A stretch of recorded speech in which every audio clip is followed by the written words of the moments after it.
All right, people, welcome back to the FM Talks channel.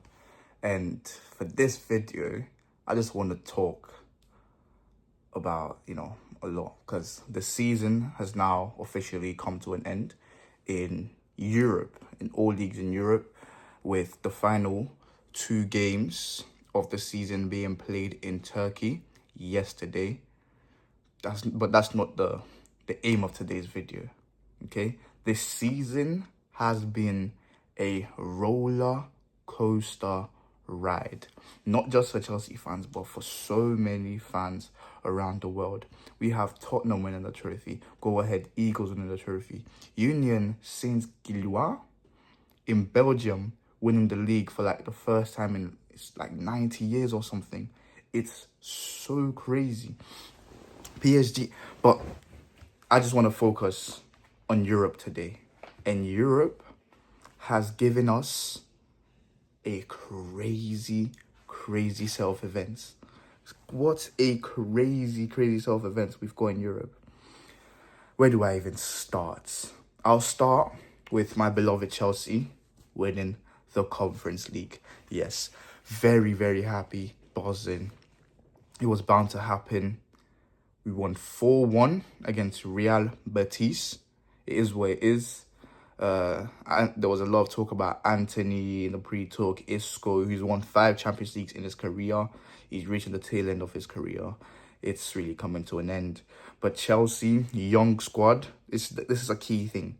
The average age of Chelsea's squad is about 23 point something years old. This is going to be a theme throughout this video. Just wait.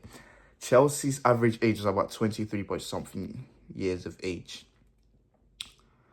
which is crazy to me. There's a quote that went out saying, you can't win anything with kids. You can't win anything with kids. And this season has completely proved that wrong. But Chelsea winning a trophy in Europe is the most obvious thing to happen this season.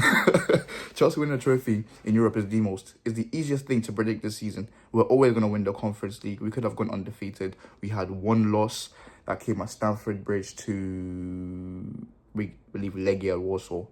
It is what it is. We moved. We won the trophy for one. Cole Palmer, brilliant game.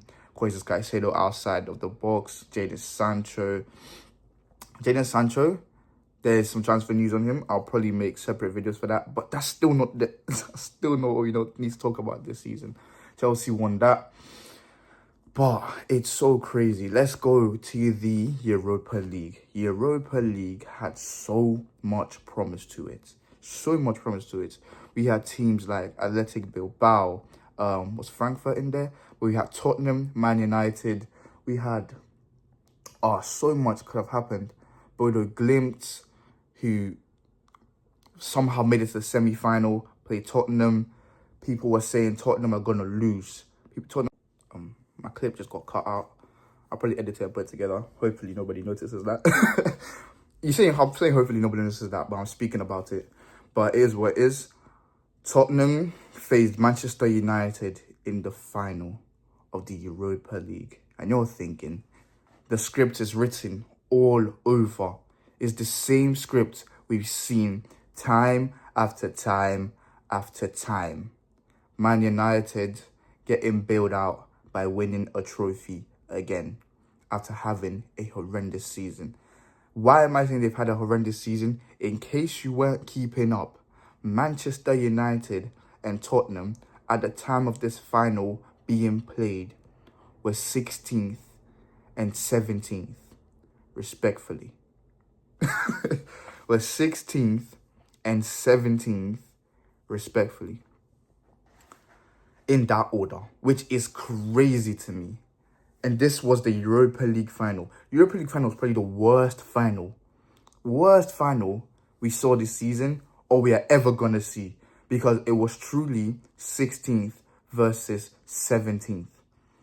But the script writers had something crazy going. They had something crazy for us.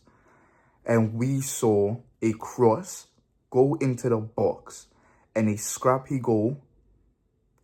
touch from Brennan Johnson, ended up getting the ball in the net with Onana missing it. Onana reacted at the pace of slow. That guy, if Man United want to progress, has to go. That was so poor from Andre Onana. But Tottenham go on and hold out and finally lift not just any trophy, a Europa League trophy, a European trophy that will have them in the Champions League next season. Tottenham Hotspur Football Club. I could not believe it. And what does that mean for Man United? Man United are thoroughly in the mud. They are in trouble. And it's gonna looking very, very bleak and very, very bad for Manchester United Football Club. But that's a problem for Man United. I might make a Man United video because the state of their club is a shambles. They just signed Matthias Cunha, which I find crazy. I don't know why Cunha would do that to himself. But he's going there, 62 M's. They're going to pay that in installments as his contract goes on. I'm not sure. I believe it's a 6-year contract for Cunha. Don't know why he's doing that to himself. Why would you go to Man United? You could have gone to so many other places. Clubs in Italy, clubs in Spain would have probably taken Cunha easily. He could have gone to big clubs. But Man United is a big club, so I'm going to leave it there. They... Maybe he saves the club. But rumours of Bruno Fernandes leaving is not looking good for Manchester United. But that's not the topic for today. I'm going to make a full Man United video. I'm going to make a full Manchester United video on where and how the season has gone and what they're going to need to do to recover this season and their club, not just the season, their club for next season, because they have no European football. They're lacking in money and I don't know how they're going to get their signings around. European football was so key for Manchester United to be able to sign the players they needed to sign to help them next season, so it wouldn't have to be a failure again. But they find themselves in this situation. It's a sad downfall for a club once so big that Chelsea, my club, and Arsenal, we went head-to-head for titles once upon a time. Yeah, these three clubs used to go head-to-head for titles. Fergie, Mourinho, and Arsene Wenger. That was a serious era in Premier League football. But that's all gone now. That is sad. And, well, how the mighty have fallen. Arsenal and Chelsea have obviously qualified for Champions League for next season. So, yeah. I'm going on a tangent. I'm talking too much about Man United. Let's talk about the final game. And right before, I did say age will be key in this one. Tottenham, 24 years old, average age of that squad. Another young team. But they do have experience in it. But it's another young team, average age. You can't win anything with kids. It's not looking like a very good quote. Now we come to the big one. The Champions League final. PSG versus Inter Milan. The last time Inter Milan were in a final was against Manchester City.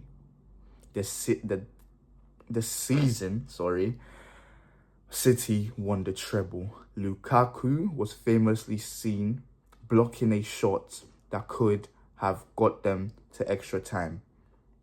That was the highlight of that match, which was crazy. City lifted their first Champions League.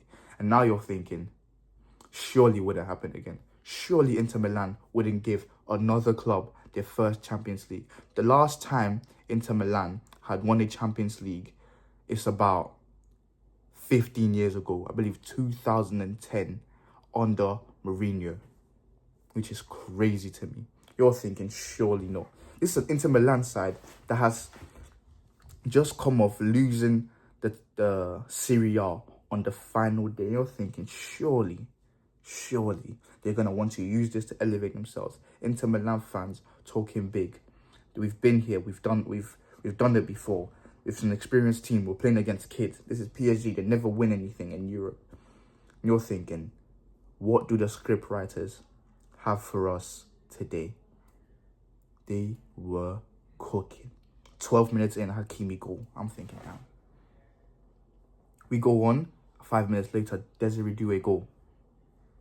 2-0 in the first half alone. And at that point, you're thinking, then it's done. All like previous Champions League finals for like the past 10 years have ended with a difference of 1 goal. Or should I say for the past 5 years? I'm not sure about 10. Don't want to go too far back. For the past 5 years, has been 1-0, 2-1. That's about it. And you're thinking, it's already 2-0. And it's looking very, very bad for Inter Milan. Defense is all over the place. For the first goal Hakimi scored, Doué finds himself where Doué usually finds himself, left wing. The whole defense has moved 3 man to go cover Doué and has left not just Hakimi, but Dembele free at the centre of the box. And Doué, brilliant from him, just lays off the pass instead of shooting, lays off the pass straight into Hakimi's path, and it's a tap-in for Hakimi to score against his former club. Doesn't celebrate. Don't know why he didn't. It's a Champions League final, bro. Just celebrate. And this is not looking good for them. We go into the second half and PSG are running rampant. 3-0, 4-0, 5-0 with Mayulu scoring. If you don't know who that brother is, he's an 18-year-old kid. An 18-year-old kid. And Jan Sommer looked absolutely horrendous. Absolutely horrendous. PSG go on to win this game 5-0. But you have to question, where is Lautaro Martinez in all this? What is going on? Absolutely ridiculous. I could not believe my eyes. PSG, who have a great attack, yes. I did expect PSG to win, but I did not expect a 5-0 battering. This is probably, I think, the biggest win, the biggest margin win in Champions League history. Champions League history. PSG made Champions League history on Inter Milan's head top. This is an experienced Inter Milan side. They could have had a treble. They got knocked out the Coppa Italia to their rivals AC Milan. They get beaten. No, not beaten. They capitulate in the final minutes against Lazio to draw 2-2 to a Pedro brace to not take advantage in the title race, which then gives Napoli the momentum to go ahead and win the league. And the final title of the season, the Champions League, the Holy Grail. And they've capitulated like this. PSG absolutely battered them. Inter Milan, that usually pride themselves on their defense, not conceding much. This Italy pride themselves on having a good defense. And they've just come and been walked through by kids, literal kids. Average age of PSG's team, again, 23 years old. The kids this season have won it all. And this was absolute cinema. Absolute cinema. Congratulations to PSG. This video has been coming for a while. I needed to make this video. And here I am again saying Ousmane Dembele will and is probably going to win the Ballon d'Or. He is currently the favourite. It makes sense. It's on this calendar year and he's probably going to get it. And there's no other person that really deserves it. Treble for PSG, Coupe de France, Ligue 1, and their first Champions League in their history. And the French are they're crazy guys. The celebrations ended up with 2 people dead and about 190 plus people injured, which is so crazy to me. You're celebrating, cars are on fire. It's not honestly, France is a weird and wacky place. It's an absolutely beautiful country, don't get me wrong, but it has its dark sides to it. This is supposed to be a celebration. In other countries, when you're celebrating, people are just drinking their life away. In France, we have cars going up in flames. What? But yeah, my condolences to the people that died and that. A 17-year-old just got stabbed for God knows what reason, and he's lost his life in that, which is so sad. Imagine your child goes out, you know, maybe he's celebrating with friends from PSG winning the league, and he's got stabbed. He's not coming home anymore. That's crazy. Condolences to the family. It's very sad, the state of that. But yeah, honestly, what a season we've had. I'm gonna make more videos on how this season has gone, because this season has been absolute cinema. Beautiful from start to end, from start to finish. It's been crazy. Congratulations to PSG. Inter Milan, you also need to go look at yourselves for next season. Lautaro Martinez was non-existent. Defense, Bastoni, a chubby 37-year-old man in defense against Dembele, Kavicha, and Doué. It was bound to be bad. It was bound to be a loss, but not expecting it to be 5-0. That's embarrassing. That is embarrassing. They have written history for all the wrong reasons on Inter Milan's side. But for PSG, it is absolute elation and joy. Ousmane Dembele, congratulations on your Ballon d'Or.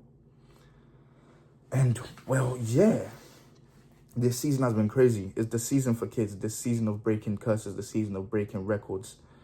And we've seen that this season perfectly displayed everywhere. Oh my days, what a match. Wow.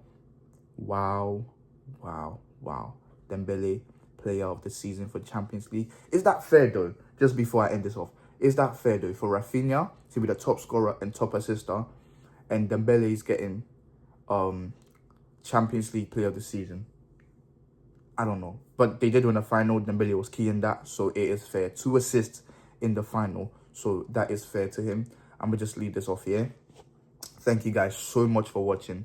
Let me know down in the comment section what you thought of this season. How crazy has this season been? And where did your club end up? Just put in the comment section what position your club finished and what club you support. Anyways, hopefully you guys enjoyed. Make sure to like, comment, subscribe. Leave a like on your way out. It helps the algorithm. It helps this video go out to other people that want to watch this content. And yeah, I'll see you all in the next video. Peace.